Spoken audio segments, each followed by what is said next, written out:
When my husband left for that business trip, I thought I'd be fine. We've done this before, I told myself. But that first night, something felt wrong. The air felt too still, the house too quiet. And when I finally looked outside, I realized I wasn't as alone as I thought. My name is Clara, and I never believed in strange coincidences. But that night, the first night my husband was gone, I swear my horse knew.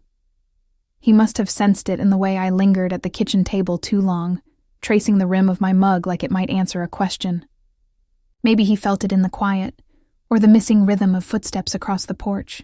All I know is that when I finally looked out across the dark pasture, he was already there, standing still, facing the house, watching. And that's when it began. The evening had folded in on itself. The house was filled with the kind of silence that hums in your bones, the kind that doesn't just sit still. It presses. Every sound felt wrong. The ticking clock, the buzzing refrigerator, the faint hiss of the heater. It all sounded like an echo of a life that had paused somewhere between heartbeat and breath.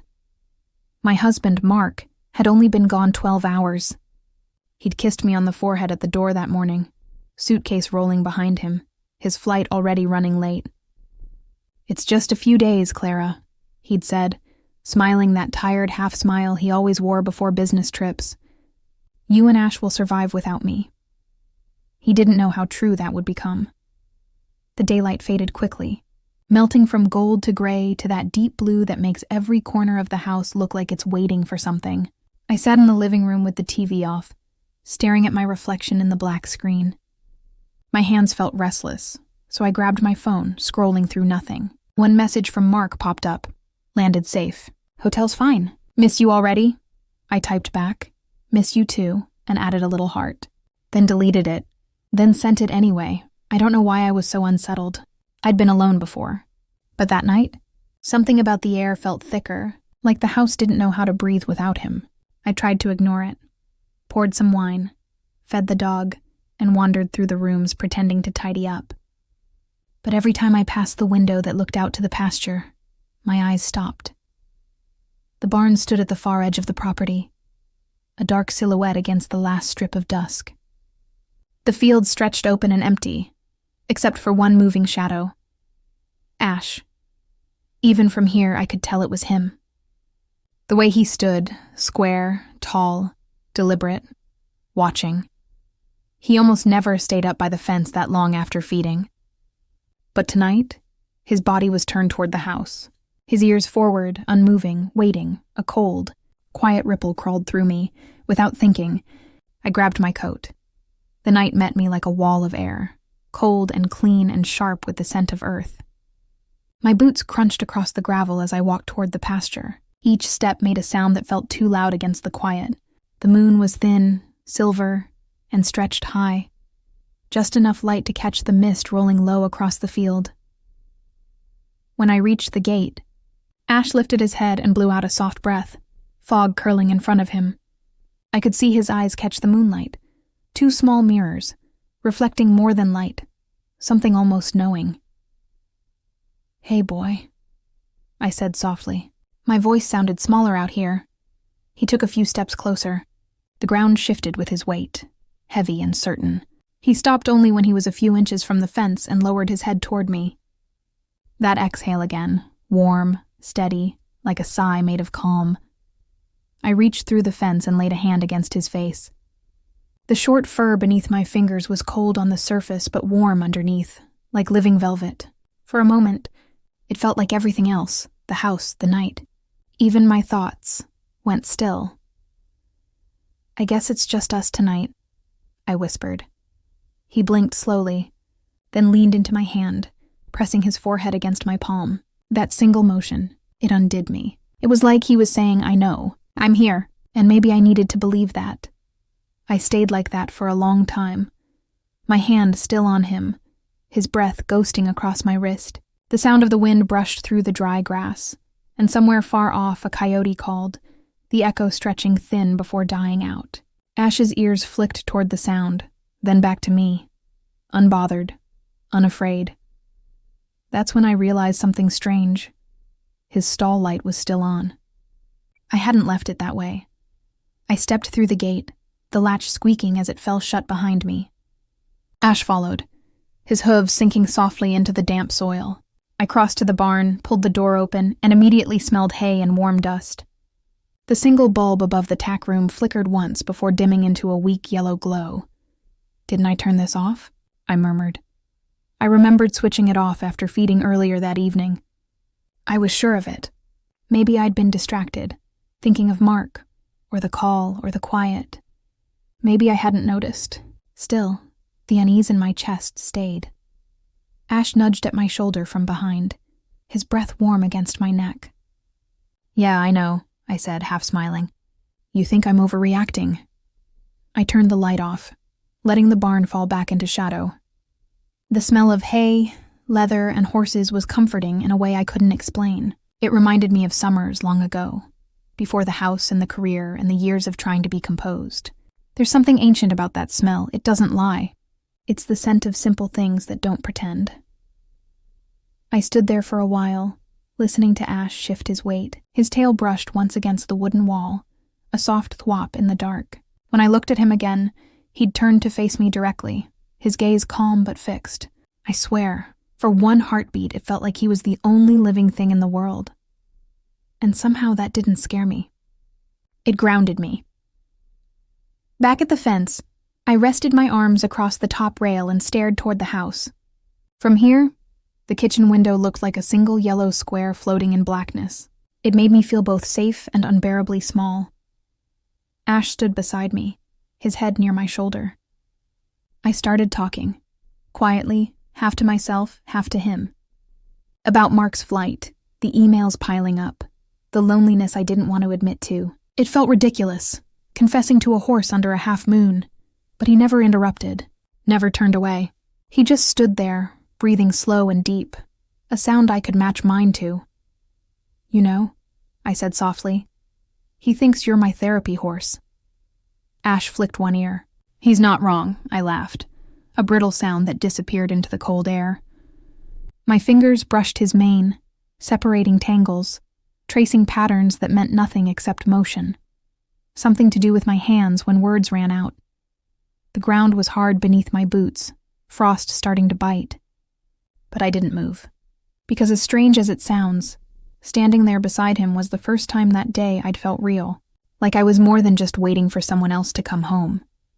It's a small kind of freedom, the kind that sneaks up on you between loneliness and peace. Then, a sound broke the stillness, a dull, low thud from the far end of the barn. Ash's head lifted sharply, his ears pinned forward. I froze. For a second, the world went razor sharp, the stars, the cold, the sound of my own pulse. Then another thud. My mind raced. Raccoon, maybe the wind, maybe nothing. But my body didn't believe me. Ash took a single step closer, his breath quickening just slightly. I laid my hand against his neck. His muscles were tight beneath the skin, but he didn't spook. He was waiting, watching, protecting. "It's okay," I murmured, even though I wasn't sure if I meant him or myself. The sound stopped as suddenly as it began. Just silence now. A deep, endless silence. Ash shifted, exhaled, and the tension melted from his body. Whatever it was, it had passed. I let out a shaky laugh. "You see?" I whispered. "You'd never let anything happen, would you?" He lowered his head again, pressing it against my chest so gently it almost didn't feel like contact at all, just warmth through wool. And for a moment, the fear dissolved. So did the loneliness. It was just me, him, the night, and the sound of the wind threading through the grass. When I finally went back inside, the clock read 11:42 p.m. The house smelled faintly of coffee and cold air. I sat on the edge of the bed and texted Mark one last time. "Everything's fine." Ash kept me company. He didn't reply. Probably asleep. Different time zone. But that was okay. I turned off the lamp. The bed felt too big but not as empty. My hands still smelled faintly of horsehair and hay. It was a scent that carried something quiet but strong, like the echo of steadiness. As I lay there in the dark, I pictured Ash still out there, pacing the fence line, his silhouette moving against the faint shimmer of moonlight. Watching the house, watching me. And just before sleep took me, one thought circled in my mind, soft but certain. Maybe he wasn't just keeping me company. Maybe he was keeping watch. They say storms come and go, but that night, it felt like the clouds had chosen my house to stay. The wind rattled the walls, the lights went out, and through it all, one sound never left me. The desperate, rhythmic pounding of hooves in the dark. I woke to the kind of stillness that doesn't belong before dawn. The room was black except for a thin slice of gray where the curtains didn't meet. The digital clock glowed 3:07 a.m., too early for morning, too late for night. Something had pulled me awake, something beyond the usual creaks of the old house. Then I heard it. The wind. It was low at first, like a sigh dragging across the eaves. Then a whistle, then a roar.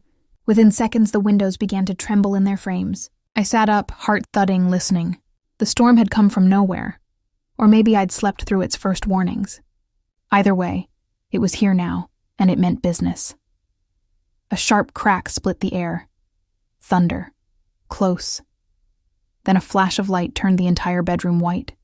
And through that light, just for a heartbeat, I saw the silhouette outside the window. Tall. Still. Facing the house. Ash. I threw on a coat over my pajamas and grabbed the flashlight from the nightstand. The power flickered once, twice, then died completely. The house exhaled into darkness. Outside, the rain was a curtain. Cold, relentless, pouring in diagonal sheets. The gravel path to the barn was already flooding, each step a small splash. Wind whipped my hair into my face, stinging my skin. Lightning flashed again, and for that second of blinding white I saw him.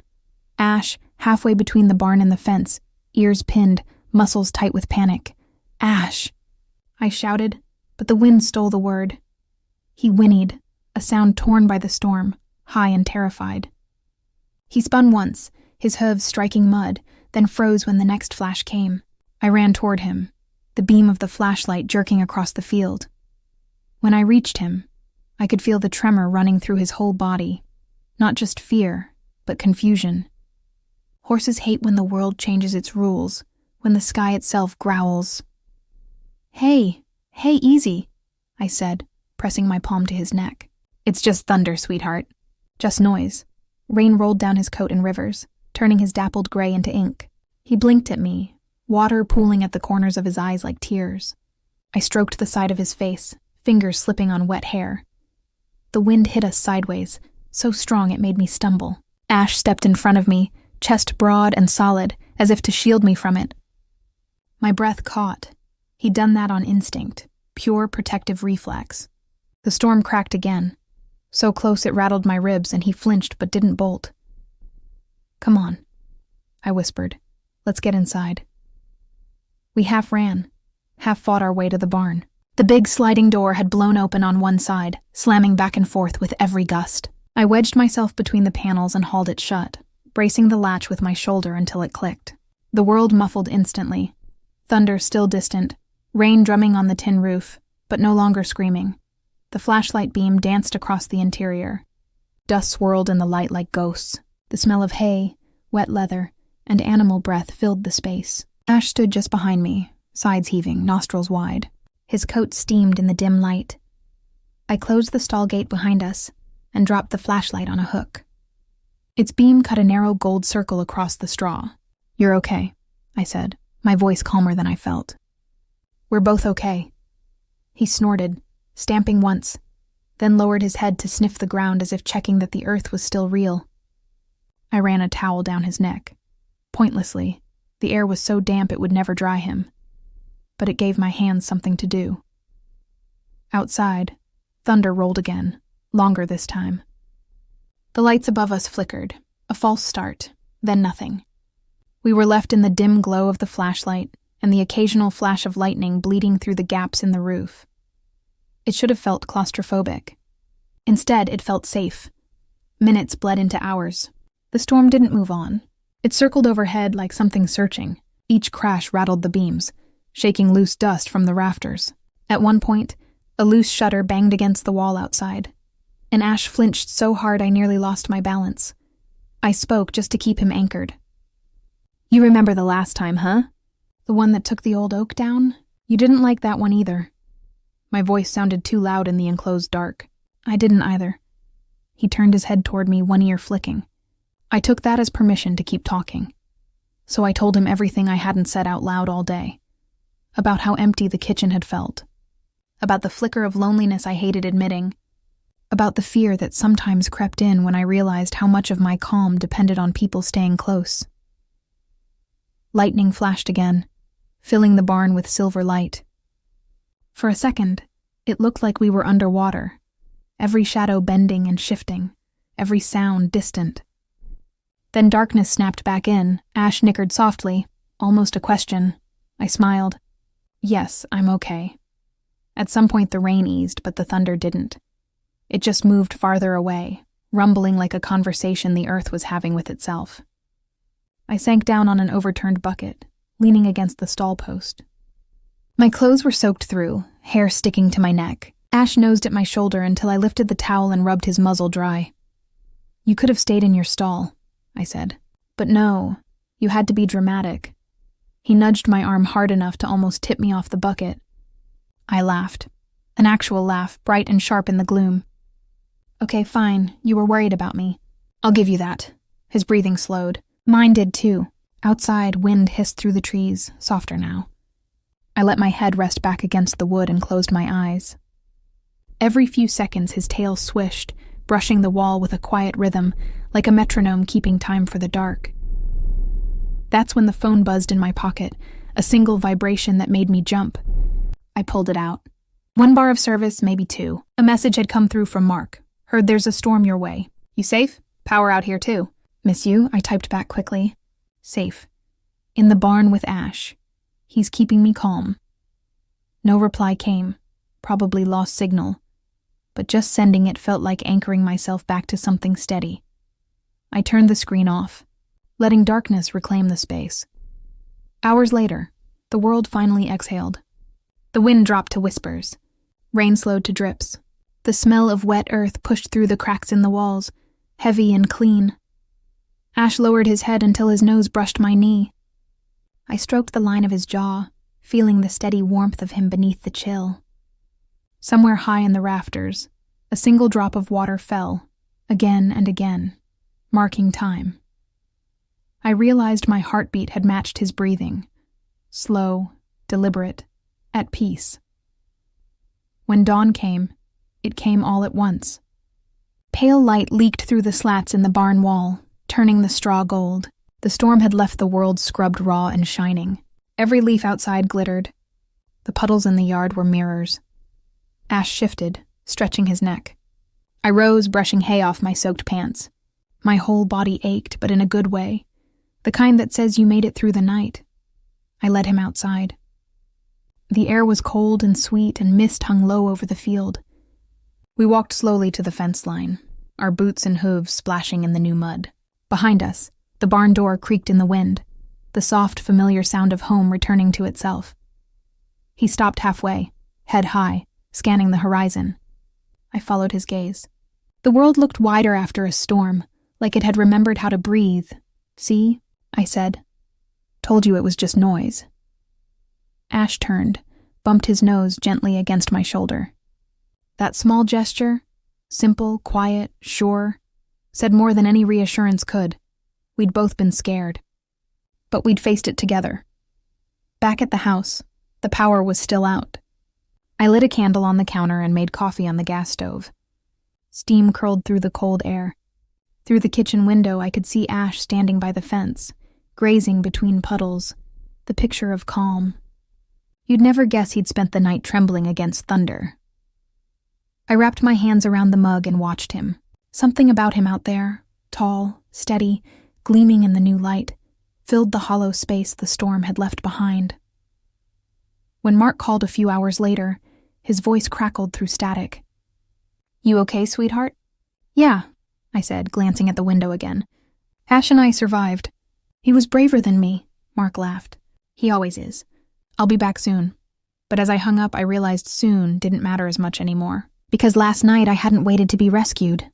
I'd rescued myself, with a little help from a creature who didn't need words to keep watch. I walked outside once more, barefoot this time, letting the mud cool my skin. Ash lifted his head when he heard me, eyes soft, ears flicking forward. I leaned against the fence and smiled. "Thank you," I said quietly. He chewed once, slow and thoughtful, then turned back to the grass, as if to say, "You would have done the same for me, and maybe, somehow, I already had."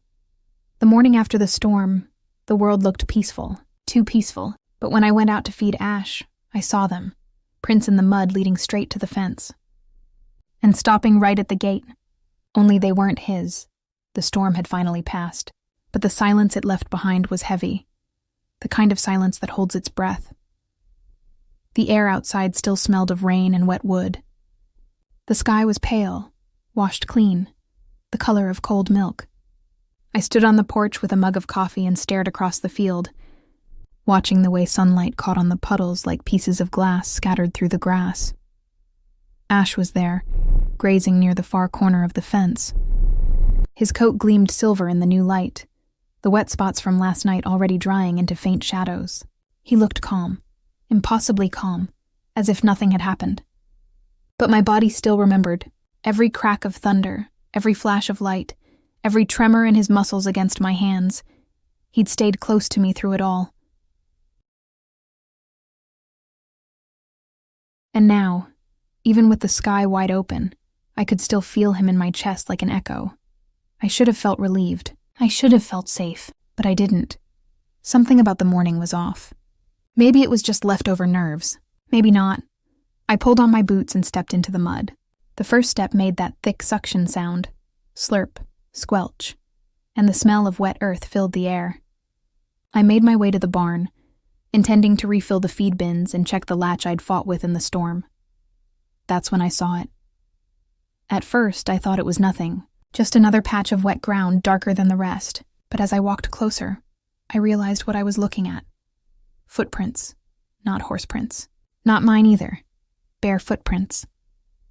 They started near the edge of the fence line, half sunk into the mud, then continued toward the gate in uneven strides. Some shallow, some deep, like someone had walked there in the rain, or after it. I froze. My mind tried to explain it. Maybe the neighbor's kid, maybe a farmhand passing through, maybe. But none of those answers fit. Nobody ever came this far down the lane, not without calling first. And the mud was still soft, not crusted over. Whoever it was had been here recently. My pulse kicked up in my throat. I followed the prints until they reached the gate. There they stopped. No turn, no retreat, no jump to the other side. Just stopped. Right at the latch, I crouched, tracing one with my fingers. The water pooled inside the print, catching light like a mirror. For a second, I saw my own reflection ripple in it, pale, wide-eyed, uncertain. Behind me, Ash snorted sharply. I turned fast. He was standing closer now, just a few meters away, head high, ears forward, tail flicking once. His whole posture had changed, alert, watchful. The same way he'd looked last night when the thunder hit. "You see it too, don't you?" I said quietly. He didn't move. Didn't blink. Just stood there, anchored to the ground. I exhaled slowly. Okay, it's probably nothing, just nothing. Still, I checked the gate latch, twice.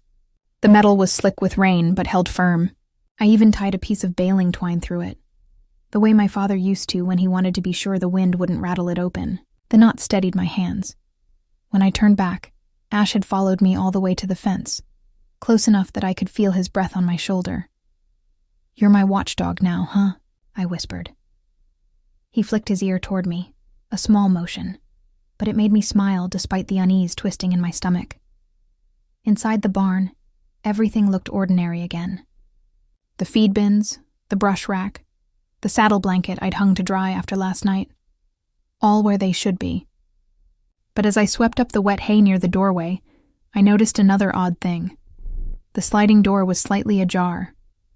Just an inch, maybe 2. Had I closed it properly after the storm?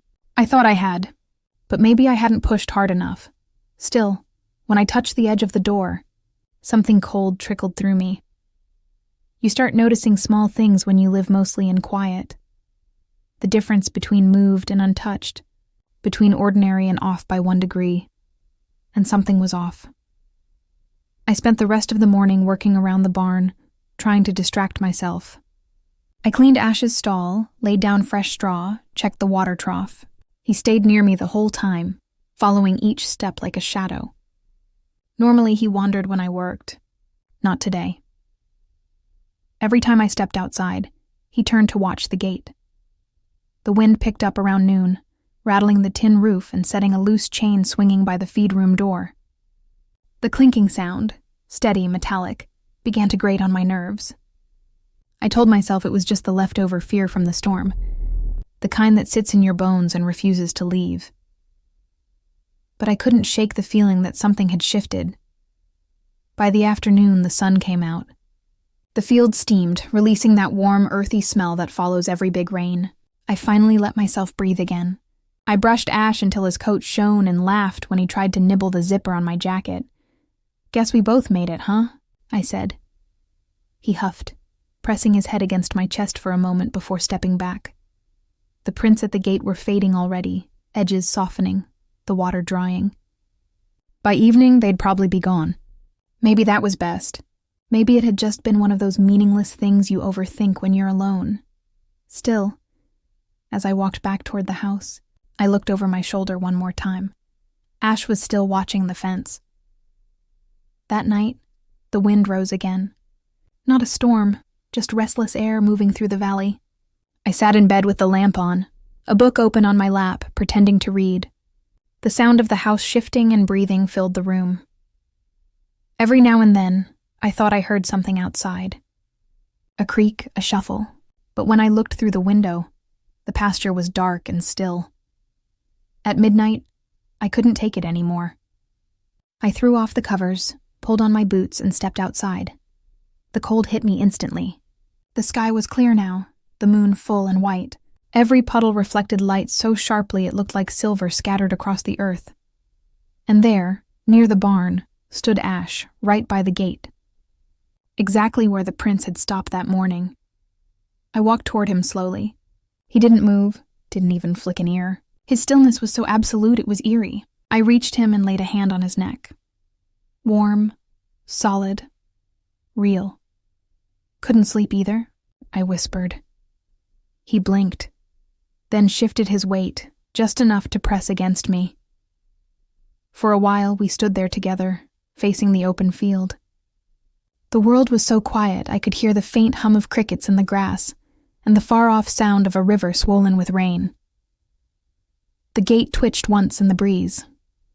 The twine I'd tied earlier held tight. I leaned my arms across the top rail, looking out at the pasture, the dark line of trees, the faint outline of the hills. Everything was still, and yet beneath that stillness I felt something alive, not dangerous, just present, like the night itself was listening. Ash breathed beside me, steady as ever. He turned his head slightly, resting it against my shoulder. That small, familiar weight broke something in me. The tension I'd been carrying since morning, the worry, the quiet fear. "Thank you," I murmured, "for staying." His breath fanned against my neck, warm and slow. For the first time in days, I didn't feel like a woman waiting for her husband to come home. I felt like someone who belonged to this place, to the quiet, to the rhythm of breath and hooves, to the simple act of standing watch together. It wasn't loneliness anymore. It was something deeper. Connection. By dawn, I was still there. The sky turned pale pink, and a thin fog rolled in from the hills. Ash grazed quietly near the fence, unbothered. The prints from yesterday were gone, washed smooth by dew and time.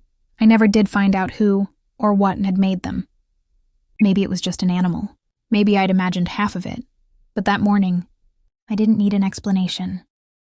I walked back to the house with the calm that comes after fear. That strange, steadying peace that says you faced it, and you're still here. At the door, I looked back one last time. Ash was in the same spot. Tail flicking lazily, ears turned toward me. The wind moved through his mane like a slow wave. The world was brightening around him. And for a second, he looked almost luminous, part of the light itself. And that's when I realized I wasn't just finding comfort in him anymore. I was learning from him how to stand still, how to breathe, how to stay. The storm had tested us. The night had watched us. And whatever came next, I knew one thing with absolute certainty. I wasn't afraid anymore. He said it so casually. "They need me to stay a few more days," I said. "Of course," and smiled like it didn't sting. But when the call ended, the house went cold again. And this time, the silence felt different. He was gone. Truly gone. And the only heartbeat I could still feel wasn't even human. The rain had finally left the valley. But the clouds didn't. They hung low all day, heavy and gray, like thoughts that refused to lift. By late afternoon, the air had turned thick and cool again. I stood at the kitchen window, phone in one hand, coffee gone cold in the other. Ash was in the pasture, pacing the fence line in his slow, thoughtful way, nose down, tail swishing in lazy arcs. Watching him used to make me calm. Today, it only reminded me how still everything else felt. The phone rang. Mark's name flashed on the screen. I hesitated before answering, not because I didn't want to hear him, but because I didn't trust my voice not to sound lonely. "Hey," I said finally, forcing lightness into the word. He exhaled. "Hey, you sound tired." I didn't sleep much. Storm kept me up. "Yeah, I saw that on the news. Everything okay there? Power back?" "Mostly." Ash and I waited it out in the barn. I smiled faintly, even though he couldn't see it. "He's better company than you'd think." Mark laughed softly. "I'm sure. Listen." That pause, I knew it too well. The one that comes before bad timing. "They need me to stay a few more days," he said. "There's an issue with the client. I'll have to push my flight." Something inside me sank, slow and quiet, like a stone dropping through water. "Oh," I said. "Okay, how many days?" 4, maybe 5. I know, I promised. "But this one's big, Clara." "Of course," I said again, because what else was there to say? He kept talking, about deadlines, calls, schedules, but the words blurred into background noise. My eyes drifted to the window. Out there, Ash had lifted his head, watching the house again. The gray sky pressed down over both of us, heavy and still. "Clara?" Mark's voice snapped me back. "You there?" "I'm here," I said, quieter now. "It's fine, really. Just come home when you can." "Promise," he said. Then softer. "Miss you." "Yeah," I whispered. "You too." The line clicked off. Silence flooded the room, thick and immediate. I set the phone down and stared at it like it might undo what it had just said. But the kitchen stayed still. The refrigerator hummed. A drop of water fell from the edge of the sink, hit the counter, and rolled toward the drain. And outside, the wind began again, gentle, but insistent. By dusk, I couldn't stand being indoors anymore. I pulled on my jacket and stepped into the fading light. The air smelled faintly metallic, the way it does before another storm or something else that can't decide whether to arrive or pass. The sky was bruised purple and gold. Ash lifted his head as soon as he saw me, ears pricking forward. He trotted toward the fence, the sound of his hooves muffled by damp earth. "Hey, boy," I said. "Want to go for a ride?" He tossed his head once, as if to say finally. I didn't bother with the saddle, just the bridle and a halter rope. The air was too thick for leather, too full of things I needed to shake loose. I swung up onto his bare back, gripping his mane, feeling the heat of him seep into my legs. The world always changes from up there. You rise just enough to see farther, breathe deeper. The sky feels closer. "Let's go," I whispered. We started slow, walking along the fence line where puddles caught the last of the light. Each step sent small ripples through the water. The clouds glowed faintly pink at their edges, fading into deep violet. I leaned forward, resting a hand against his neck. His skin twitched under my palm, alive, responsive. When we reached the far end of the field, I nudged him into a trot. The rhythm rocked through me like a heartbeat from the ground up, steady, strong, ancient. Every movement was language, and he spoke it fluently. The wind picked up as we climbed the slope behind the barn. From there, You could see the road that cut through the valley, a narrow gray ribbon between trees. The one Mark always took to the airport. I stopped Ash at the top and looked down at it. Empty, quiet. Feels longer when he's gone, I murmured.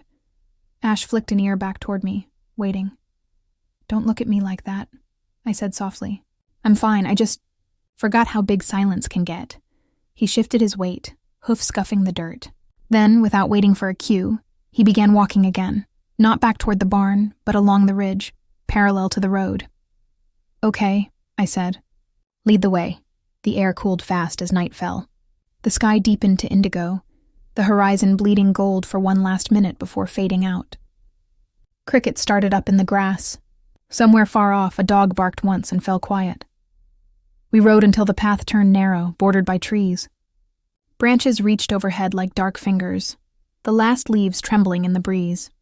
I ducked low, feeling them brush through my hair. Ash slowed, ears flicking. The woods were quiet, too quiet. No wind now, just the creak of saddle leather and the faint sound of his breathing. A rustle came from the right, small, quick, gone before I could place it. Probably a rabbit, maybe a deer, but my pulse jumped anyway. Ash stopped, head up, nostrils flaring. I held still. Easy, I whispered. It's nothing. He stood tense for a long second, then relaxed, exhaling a long, slow breath that fogged the cooling air. Whatever it was, it had moved on, see? I said, patting his neck. You're braver than me. He flicked his ear again, and I smiled despite the lingering shiver. We turned back toward home. The moon had climbed higher, a thin white arc above the trees. It lit the path just enough to see by. I let the reins go slack, trusting him to find the way. He always did. When we reached the pasture again, the world looked new. The storm had scrubbed the stars clean, and now they burned bright, sharp points above the hills. The barn lights glowed faintly, golden through the mist. I dismounted, boots hitting the soft ground. My knees wobbled, not from fear, but from release. That strange, humming calm that comes after you've carried too much too long and finally set it down. Ash snorted and shook his mane. I slipped off his bridle and let him graze. He stayed close, his shoulder brushing mine whenever I moved. You know, I said quietly, I think you've saved me more times than I realize. He raised his head, chewing slowly, eyes catching the starlight. I used to think being alone meant being weak, I continued. But maybe it's just listening. Maybe that's what this all is. He pressed his nose against my hand. Warm, present, alive. The night wind carried the faint smell of cedar and wet grass. I looked toward the house, its windows glowing faintly. Inside, my phone waited, full of messages and reminders and all the noise that never stops. But out here there was nothing to answer except the rhythm of breathing. Mine and his. When I finally went inside, the clock read 10:54 p.m. The house felt different now, not emptier, just quieter, like it had learned to rest. I peeled off my jacket, poured a glass of water, and stood by the window again. Ash was still visible at the far edge of the field, grazing under the moonlight. The movement of his tail caught the light like silver thread. The phone buzzed once on the counter. A new message. Sorry again, Clara. I'll make it up to you when I'm back. Promise. I stared at it for a long time, then typed, Take your time. We're okay here. For the first time, I meant it. Later, lying in bed, I heard the faint thud of hooves outside, slow, measured, almost like pacing. I sat up, heart quickening. It came again. Thud, pause, thud. I slipped out of bed, went to the window, and pushed the curtain aside. Ash stood near the barn, head turned toward the house. His eyes reflected the light like two small moons. For a moment, neither of us moved. Then he shifted, lowered his head, and walked back toward the gate, disappearing into the silver fog. Something about that small moment, that quiet watchfulness, made my chest ache in a way I couldn't name. I wasn't afraid anymore. But I wasn't untouched either. It felt like the beginning of something, not between us, but inside me. Something waking. I dreamed that night of a road stretching endlessly through mist, At one end stood Mark, suitcase in hand, waving. At the other stood Ash, motionless but waiting, his breath forming clouds that drifted back toward me. And somewhere in between, halfway down that long, quiet road, I stood, listening to 2 heartbeats echo from opposite directions. When I woke, the dawn light was soft and gold, spilling across the floor. The storm smell was gone at last. I rose, opened the window, and breathed in the morning. Somewhere out in the pasture, Ash nickered once. Low, steady, reassuring, and for the first time since Mark left, I didn't feel caught between. I felt whole. When the headlights appeared through the trees, my first thought wasn't he's home. It was, please don't let this peace disappear. Because somewhere between the thunder and the silence, I'd changed. And the woman waiting by the fence wasn't the same one who watched him drive away. The morning began with fog. Not the thin, gentle kind, but the heavy silver kind that turns the world into a secret. The hills were gone. The fence line vanished into a blur, and the barn looked like it was floating in milk. I stood on the porch with a cup of coffee gone cold, watching the shapes fade in and out. Tree, gate, shadow. Somewhere in the grayness, Ash moved, slow and steady. I couldn't see him clearly, but I could hear him. The soft thud of hooves, the steady rhythm of breath. That sound had become the pulse of this place. Mark was supposed to come home tonight. His last message, sent at midnight, said simply, "Flight booked. Be there by 7 hours." That's all that separated now from then. And yet, for reasons I couldn't explain, I felt uneasy. Not afraid. Not exactly. Just aware, like the air before lightning. By mid-morning, the fog began to lift, revealing the wreckage of the week in small details. Branches scattered across the pasture, muddy hoofprints near the barn, a few shingles missing from the roof. I'd planned to fix what I could before Mark came back. Some part of me still wanted the illusion of control, of perfection. But Ash had other plans. He stood by the gate, ears forward, tail swishing, as if waiting for me to finish thinking and start living. When I came close, he stretched his neck over the fence and bumped my shoulder gently. Yeah, I said, smiling. You're right. Let's go.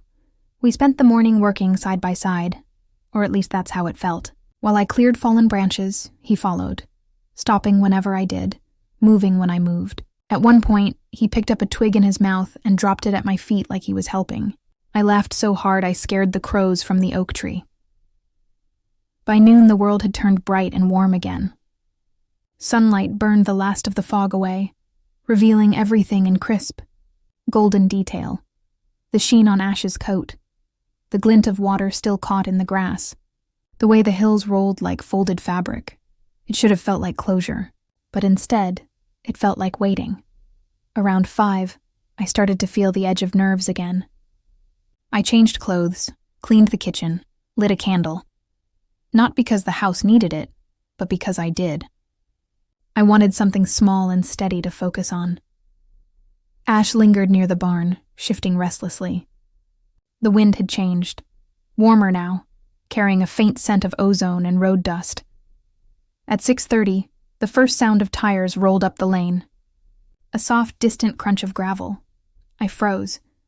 For a second, I didn't move. Then I set the candle down, wiped my palms on my jeans, and stepped outside. The air felt heavier suddenly, like the whole valley was holding its breath.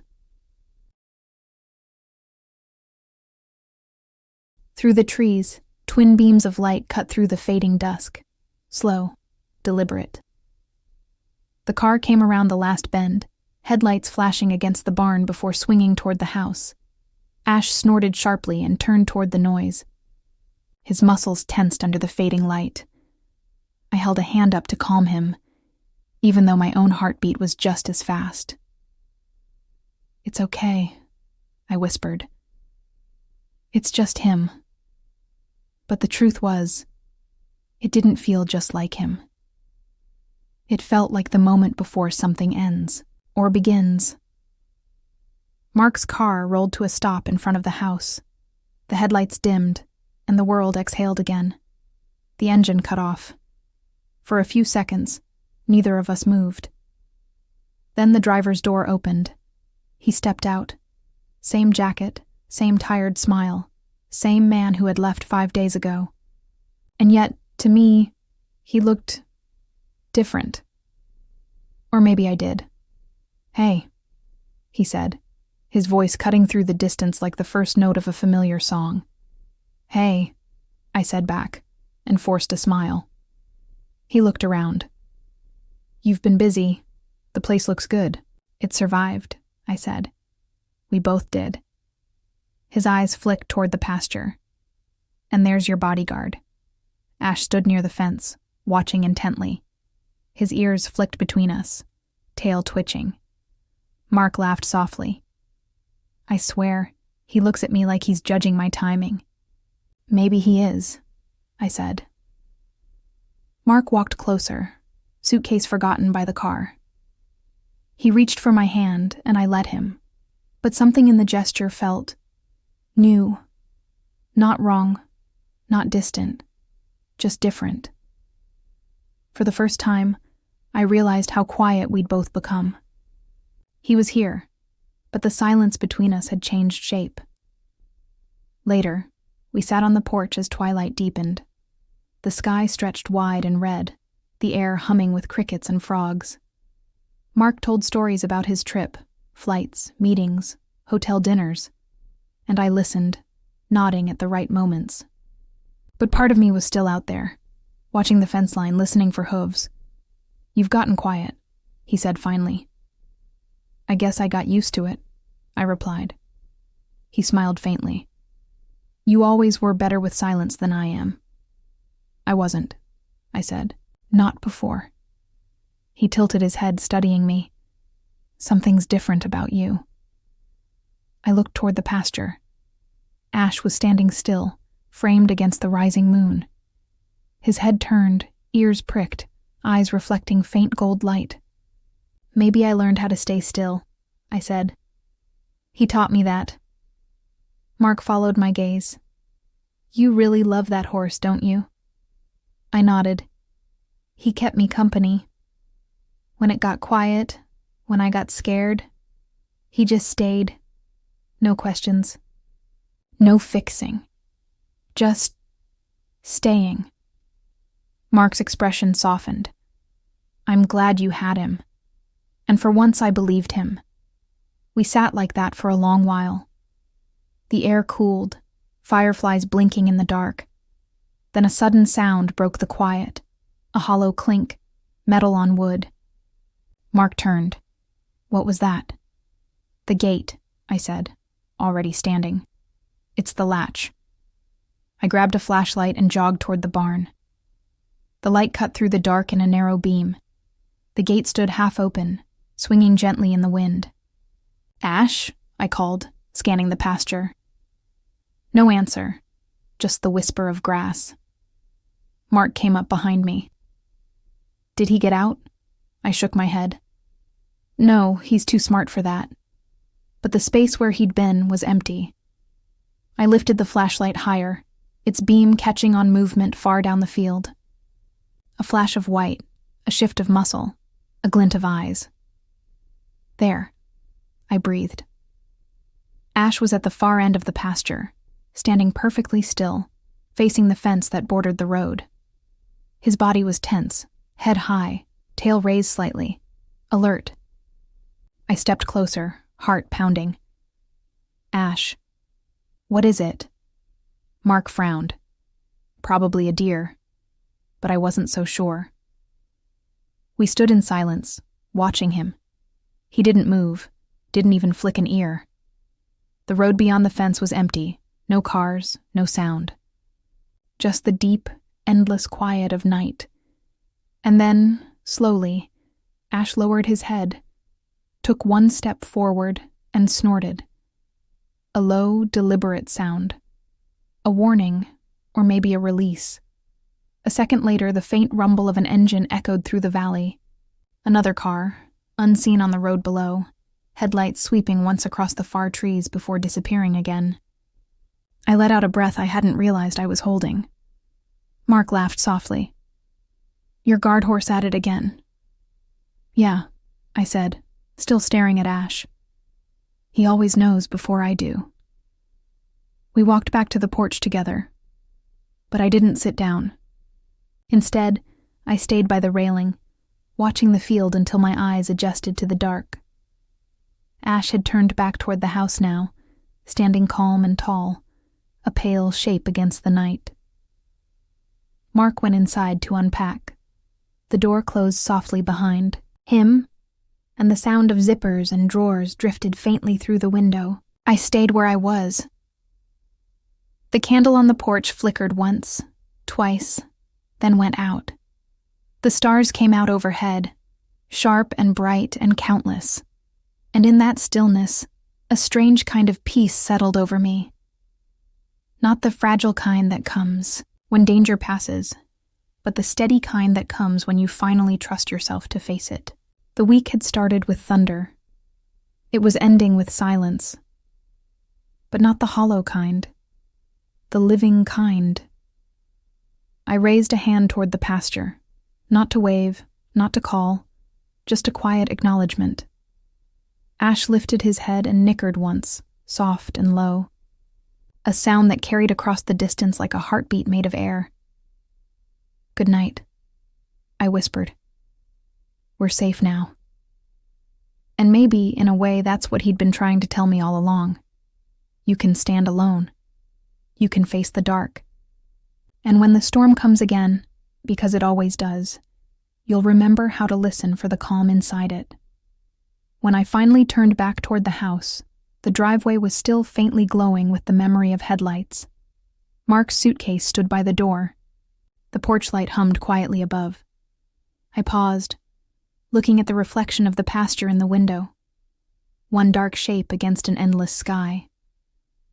Then I smiled, because I finally understood something simple and enormous at once. I wasn't waiting anymore. Not for storms to pass, not for someone to come home, not for the silence to end. The road between us, between me and Mark, between fear and calm, wasn't gone. But I wasn't afraid to walk it anymore. And out there, in the moonlight, Ash let out one last breath. Steady, deep, sure. It was enough to fill the night.